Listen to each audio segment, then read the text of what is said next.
Good evening, parents and families of Washington County Public Schools. I wanted to take a moment this evening to share with you some updates. As a reminder, we have not set a firm date for Stage 3 to begin. Everyone knows it will not start before October 12th, but at this point, I am optimistic that we might be able to begin on that date. If your children are part of Stage 3, school staff has already been in contact with you to make arrangements for this next step forward. I hope that by early next week, we will be able to confirm the date for the beginning of Stage 3. As we navigate the start of the next stage of our Return to Learn plan, I'd like to remind all families of the importance of following the COVID-19 protocols we have set forth previously. It is critical that students and staff continue to wear your mask during the school day, on the school bus, and in school buildings. We need to keep our distance from each other, continue to wash our hands, and to keep each other safe. Parents, now more than ever, it's critical that when your children are not feeling well, that you keep them home. Washington County Public Schools recognizes the value of competitive sports, and we are examining all opportunities to return to play.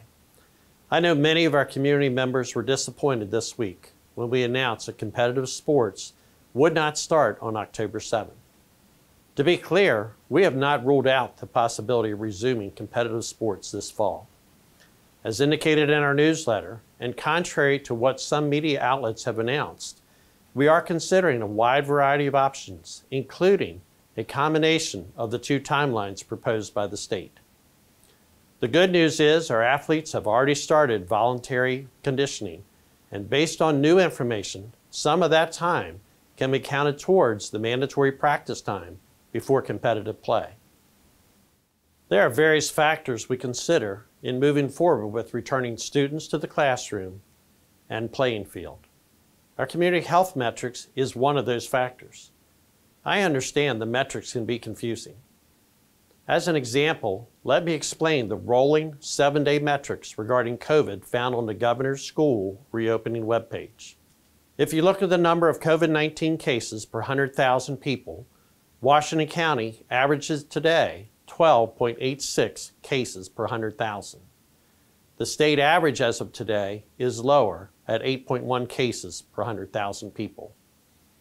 As we look to the west, we are 3 times higher than that of Allegheny County and 12 times higher than Garrett County.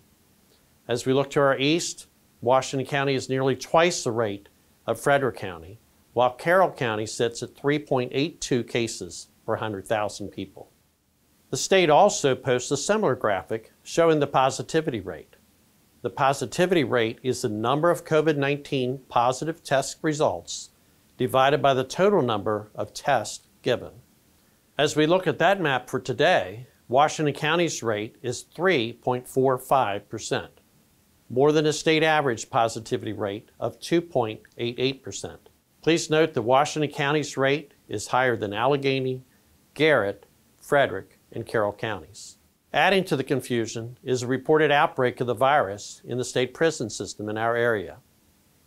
The health department informed us that the vast majority of recent cases in Washington County are those of community members. Regarding the state prison cases, they include both inmates and prison staff. The return of our students in Stage 2 has been successful to date.